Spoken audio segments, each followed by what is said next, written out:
우리를 슬프게 하고 안타깝게 하는 것은 존경받는 사람들이 무너지고 신앙 좋았던 하나님의 사람들이 종종 타락하는 것입니다. 사울이 왕이 되기 전에는 그렇게 겸손하고 영성이 있어서 하나님이 기뻐하는 사람이었습니다. 그래서 사무엘 선지자를 통하여서 기름 부음을 받아 이스라엘의 초대 왕으로 세웠습니다.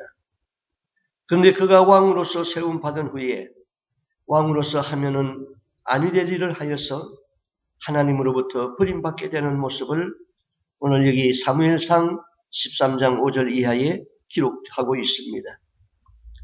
사울이 왕이 되고 첫 번째 전쟁은 암몬과의 전쟁을 하게 되었습니다. 이 전쟁에서 사울은 크게 승리하였다고 하였죠. 사무엘상 11장 11절 이튿날에 사울이 백성을 3대에 나누고 새벽에 적진 중에 들어가서 날이 더울 때까지 암몬 사람을 치매 남은 자가 다 흩어져서 둘도 함께한 자가 없었더라. 암몬과의 전쟁에서 크게 승리했습니다. 둘도 함께한 자가 없었다. 이 전쟁은 암몬이 완전히 괴멸을 당했다는 이야기인 것입니다. 전쟁에 크게 승리하니까 백성들이 사울이 왕으로 선임되었을 때에 사울을 반대하였던 사람들을 잡아 죽이자는 것입니다. 사무엘상 11장 12절 백성이 사무엘에게 이르되 사울이 어찌 우리를 다스리겠느냐 할 자가 누구이니까 그들을 끌어내소서 우리가 죽이겠나이다. 사울이 제비 뽑아서 이스라엘의 왕으로 선출되었을 때에 어떤 비류들이 저 사람이 어떻게 우리의 왕이 되냐 빈정된 일이 있었습니다. 이제 오늘 암몬과의 전쟁에서 크게 승리를 하니까 옆에 있는 사람들이 말합니다. 당신이 왕으로 선임되었을 때에 빈정되던 그 사람들을 잡아 처단합시다. 오늘 전쟁의 승리를 보니 당신은 이스라엘의 왕이 될 만한 제목이라는 것입니다. 당신은 하나님의 사람이라는 것입니다. 이런 제안을 받았을 적에 사울이 뭐라고 했습니까? 사울이 가로되 이날에는 사람을 죽이지 못하리니 여호와께서 오늘날 이스라엘 중에 구원을 베푸셨음이니라. 사울은 하나님이 함께하여서 이스라엘을 암몬에서 구원하였는데 나를 사사로이 반대한 그 사람을 죽이지 말라는 것입니다. 사울이 이때까지만 하여도 하나님께 돌릴 영광을 하나님께 돌리고 자기를 반대하는 자를 품을 수 있는 넉넉한 마음을 가진 사람이었습니다. 이런 사울이 이번에는 이웃나라 블레셋과 전쟁을 하게 되었습니다. 블레셋의 병거는 전차가 3만입니다. 말을 탄 기병이 6,000명입니다.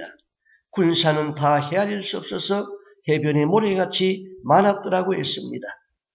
수적인 면에서 열세에 있던 이스라엘 군인들은 위급함을 보고 굴과 수풀과 바위 틈에 은밀한 곳에 숨었습니다. 어떤 사람들은 요단강을 건너가서 안전한 곳으로 도망을 갔습니다.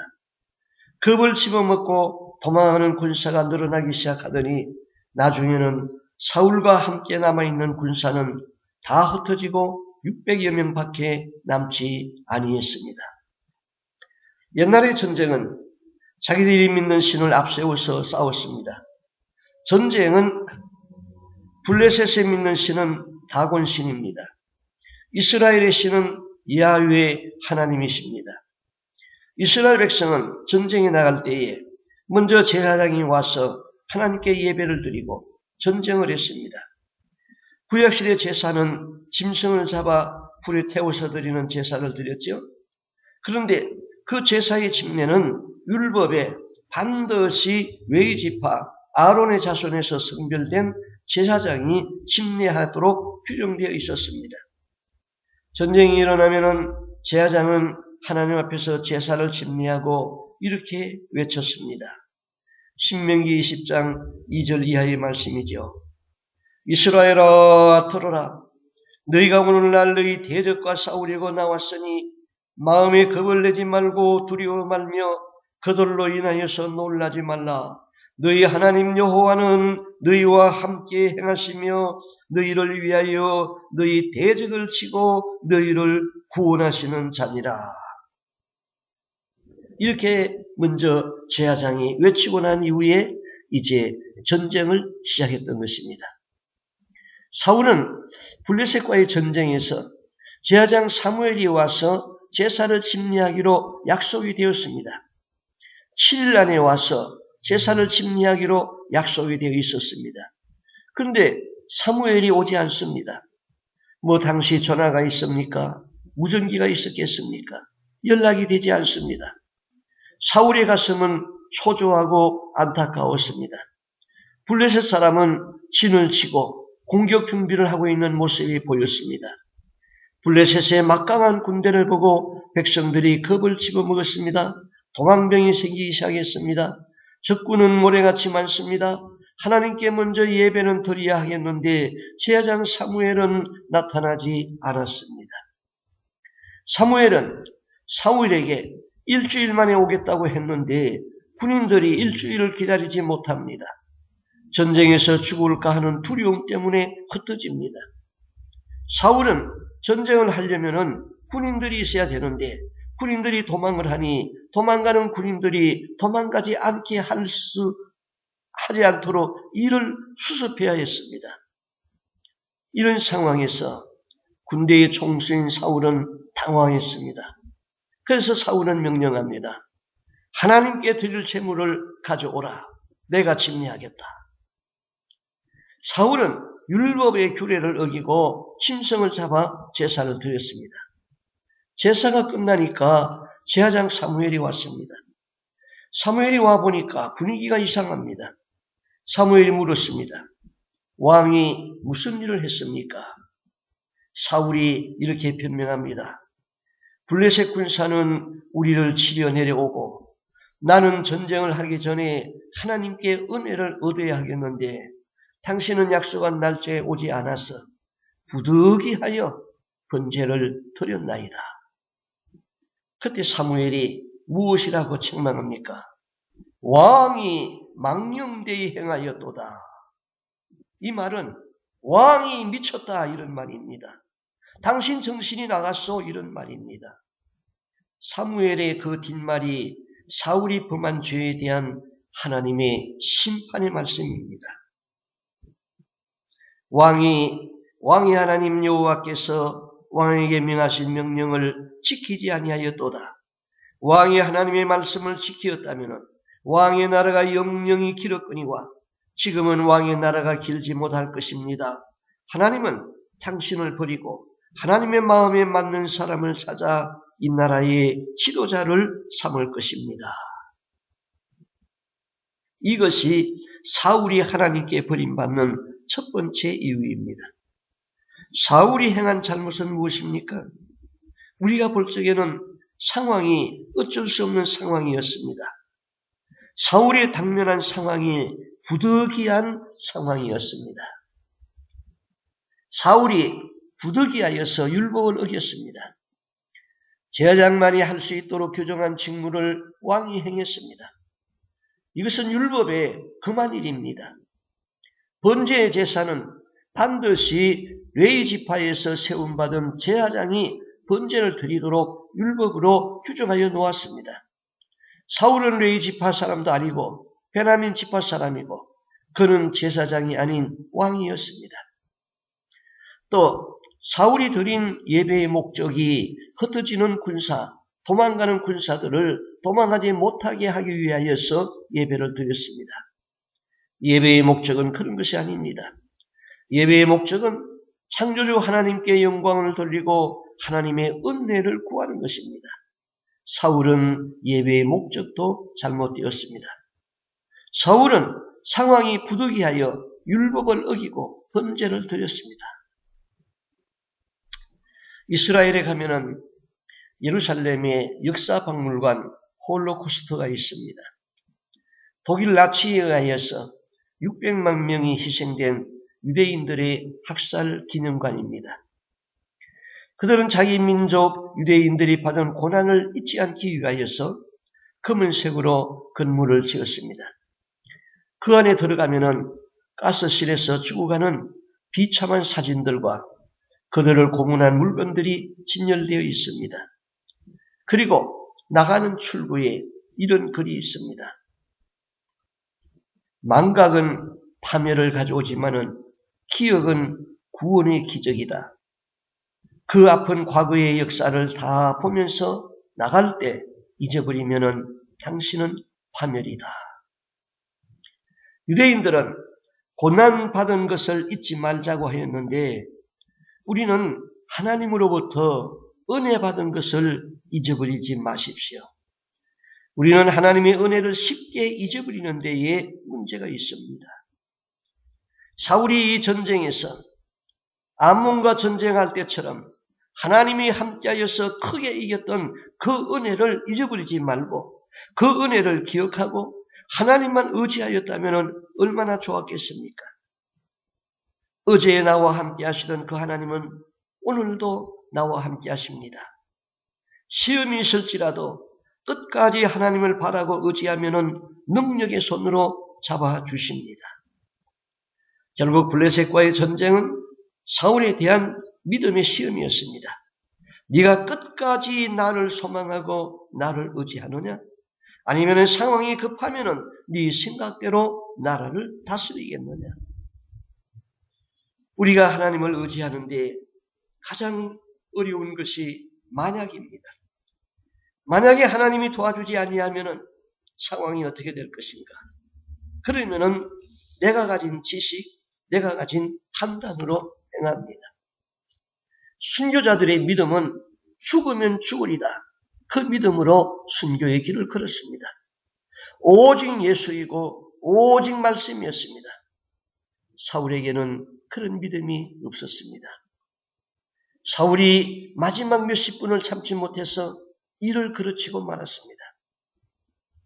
하나님은 사울이 끝까지 하나님만을 기다리는 것을 원했습니다. 군인들이 다 흩어질지라도 사울이 사무엘을 기다려서 법도와 율례를 지키면 하나님은 블레셋에서 구원하십니다. 그런데 만약 사울이 안 오면은, 만약 군인들이 계속 도망가면은 저렇게 많은 블레셋과의 전투를 어떻게 하느냐? 만약 이것이 문제입니다. 죽으면은 죽으리다 하든 담대하여 집니다. 그래서 죽고자 하는 살고 살고자 하면은 죽는 것입니다. 예수님은 말씀했습니다. 영혼을 지옥에 면하시는 하나님을 두려워하고 영혼을 죽일 수 없는 사람을 두려워하지 말라 했습니다. 내 인간적 방법을 버리세요. 인간적 방법으로 하면은 버림받는 사울이 됩니다. 하나님은 사울이 죽는 그 순간까지도 하나님 의지하기를 원했습니다. 이스라엘 왕이 되려면은 하나님을 의지하다가 죽을 각오를 하여야 하는 것입니다. 그런 사람이 다윗이었던 것입니다. 이제 오늘 읽은 성경 8절 말씀을 보겠습니다. 사울은 사무엘이 정한 기한대로 이래 동안을 기다렸으나 사무엘이 길갈로 오지 아니하매 백성이 사울에게서 흩어지는지라. 위급한 상황에서 사울에게는 약속한 7일이 너무나 긴 시간이었습니다. 10절 번제 드리기를 마치자 사무엘이 온지라. 사무엘이 8일 만에 온 것은 아닙니다. 7일 만에 왔는데 사울이 기대했던 시간보다는 늦은 것입니다. 사울이 조급했습니다. 조급해서 일을 저질렀습니다. 디모데후서 3장 4절에는 마지막 때에는 사람들은 조급하여진다고 했습니다. 참지 못해서 문제를 일으키는 일이 너무나 많습니다. 대개 우리가 기도하면은 하나님의 응답의 시간은 우리가 최대한으로 기다리고 거기서 조금 지난 후에 이루어집니다. 자, 평소에 기도를 잘 하지 않는데 갑자기 철야 기도하는 사람들은 대개 상황에 문제가 있기 때문에 문제를 가지고 기도하러 나옵니다. 그러면은 10시부터 기도를 시작했습니다. 몇 시쯤 응답이 될까요? 제가 지금까지 목회하면서 경험하기로는 대개 새벽 4시, 5시입니다. 12시에 응답받고 가는 사람은 없습니다.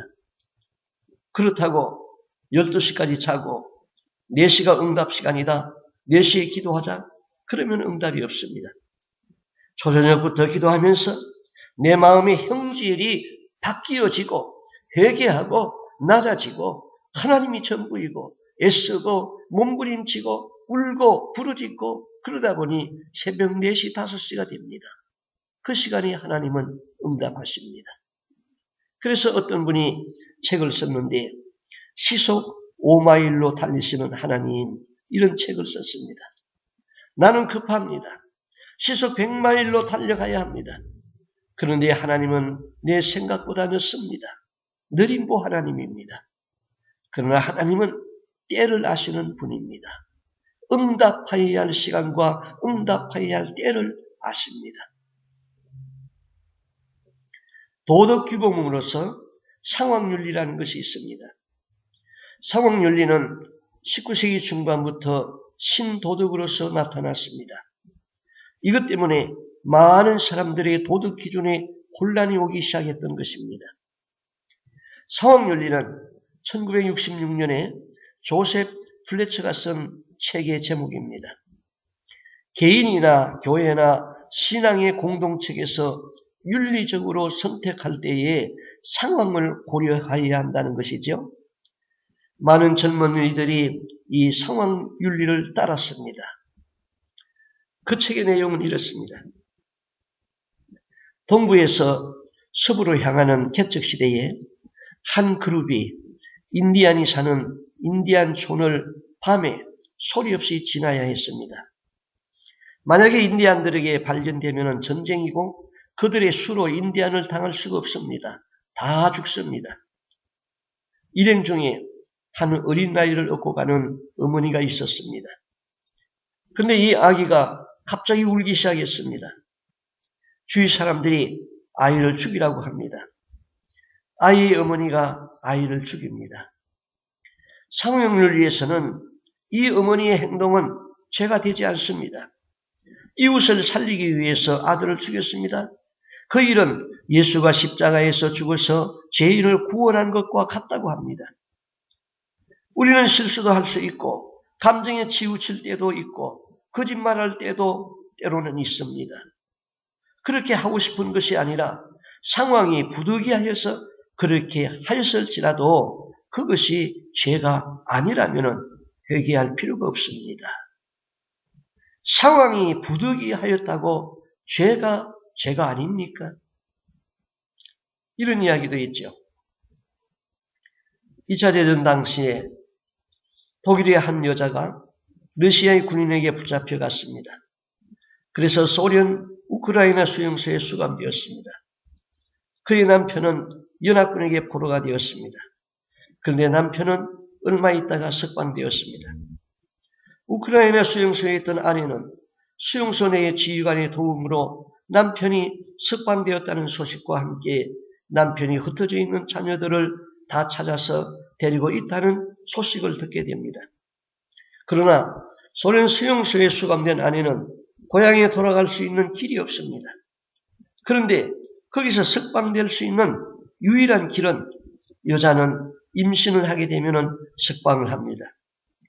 이 여자는 고향으로 돌아가서 사랑하는 남편과 아이들을 만나서 행복하게 살고 싶습니다.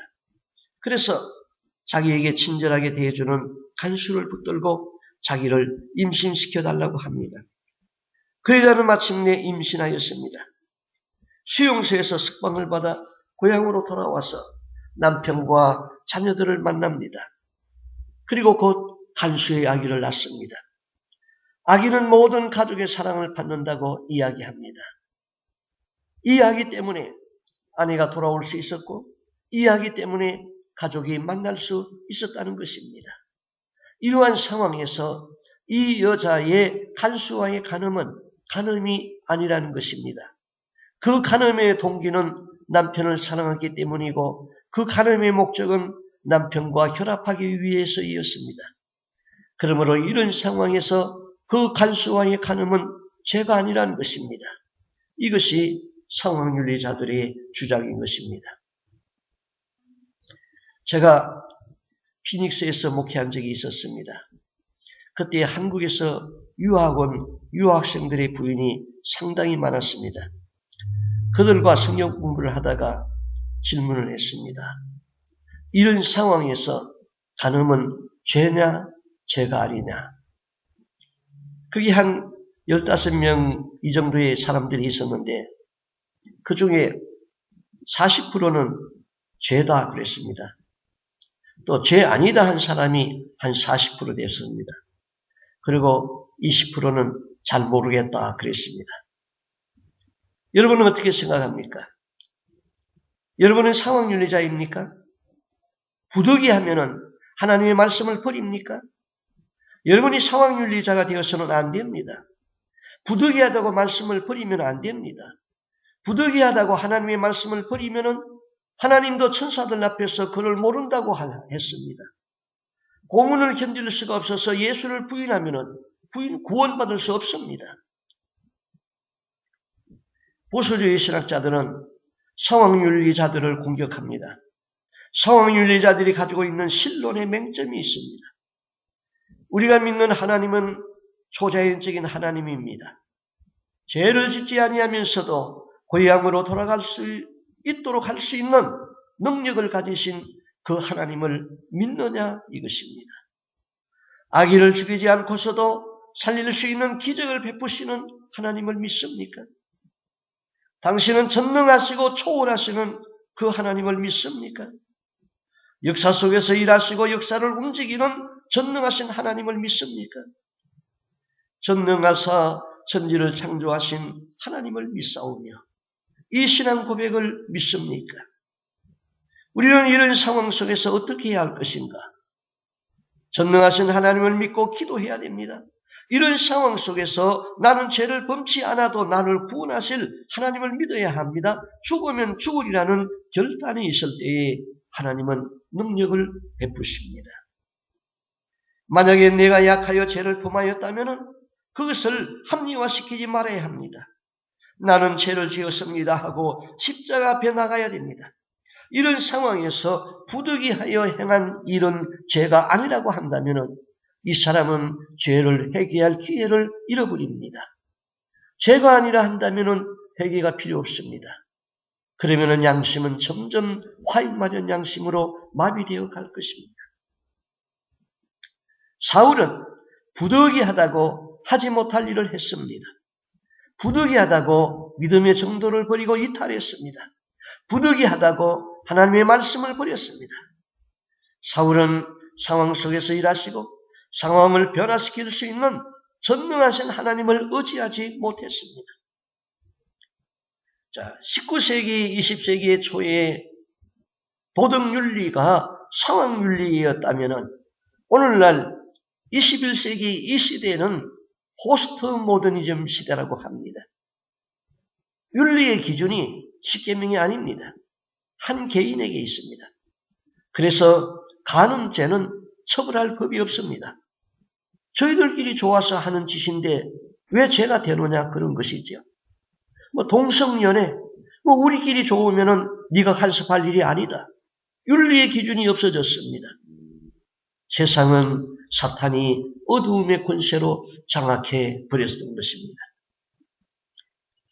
우리는 에스더서를 읽으면은 유대나라 모르드게와 에스더의 신앙을 살펴볼 수 있습니다.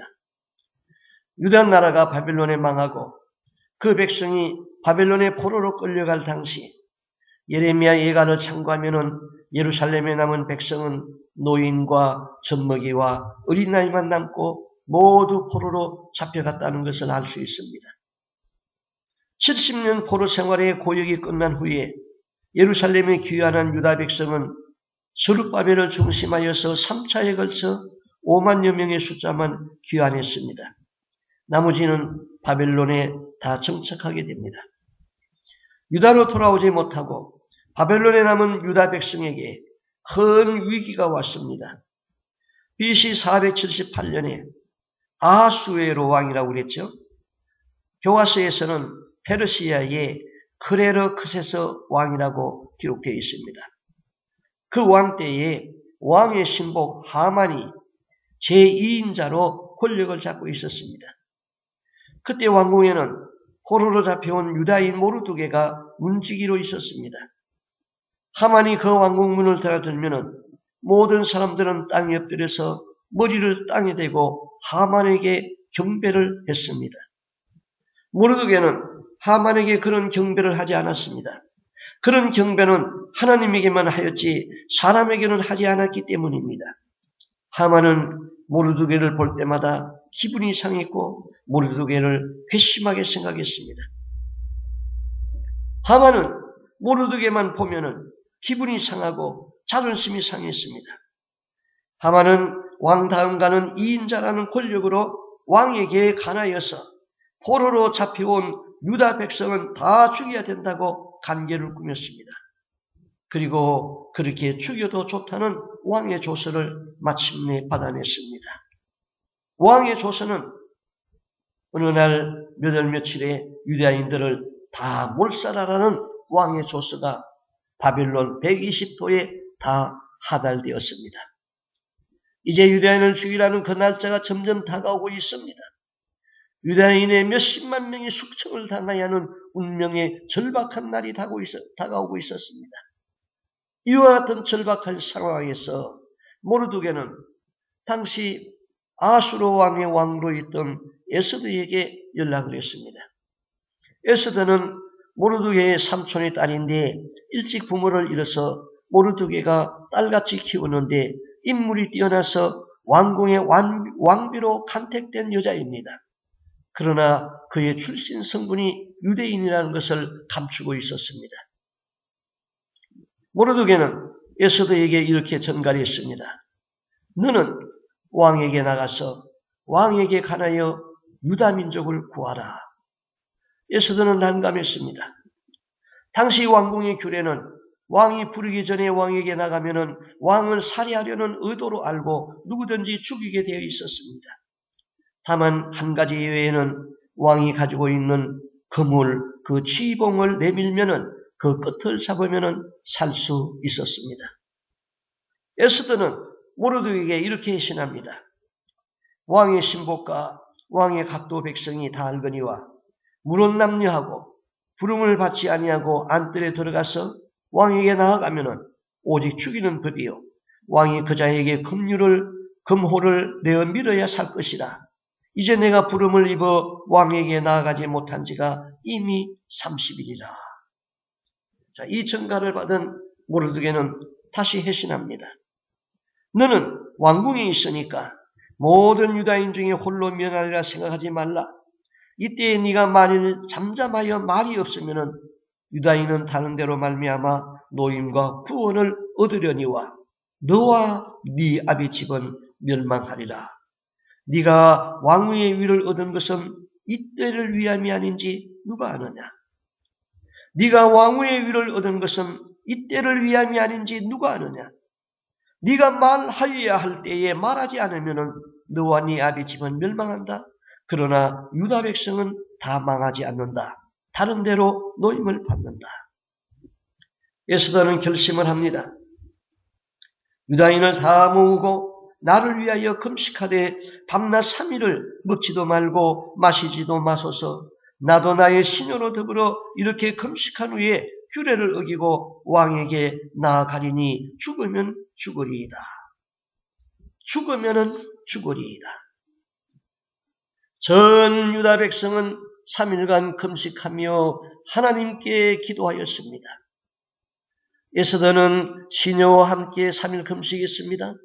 그리고 왕위의 예복을 입고 왕이 부르지도 아니하였는데 죽으면 죽으리라는 각오를 가지고 왕에게 나아갑니다. 에스더가 3일 금식했으니까 얼굴이 더 축났을 것 아닙니까? 그런데 그때 왕의 눈에는 에스더가 심히 사랑스러워 보였습니다. 왕은 얼른 금호를 내밀었습니다. 왕은 그 금홀의 끝을 만지었습니다. 왕은 사랑스러운 왕후를 보며 말했습니다. 왕후 에스더여, 그대의 소원이 무엇이뇨? 나라의 절반이라도 그대에게 주겠노라. 기도하고 그 응답으로 움직이는 에스더는 지혜의 마음을 하나님이 주었습니다. 그 지혜로 왕의 마음을 사로잡기 시작했습니다. 왕이여, 오늘 내가 왕을 위하여 잔치를 베풀어 싸우니 왕이 좋게 여기시면은 하만과 함께 왕림하소서. 그날 왕은 하만과 함께 에스더가 베푼 연회에 참석했습니다. 하만은 기분이 좋았습니다. 왕은 사랑스러운 에스더의 소원을 들어주고 싶은 충동으로 또다시 묻습니다. 그대의 소원이 무엇이뇨? 곧 허락하겠노라. 나라의 절반이라도 너에게 주겠노라. 예, 나의 소청은 이러하옵니다. 내가 왕에게 은혜를 입었고 왕이 내 소청을 허락하시고 시행하시기를 선히 여기시면은 내가 왕과 하만을 위하여 베푸는 잔치에 한 번 더 나오소서. 내일은 왕의 말씀대로 소원을 말씀하오리이다. 에스더가 세상 말로 하면은 튀고 있습니다. 예쁜 여자들이 튈 때 매력이 있습니다. 못생긴 여자들은 튀면은 다 잃어버립니다.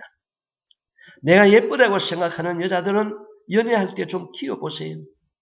그게 남자들 애달구는 것입니다.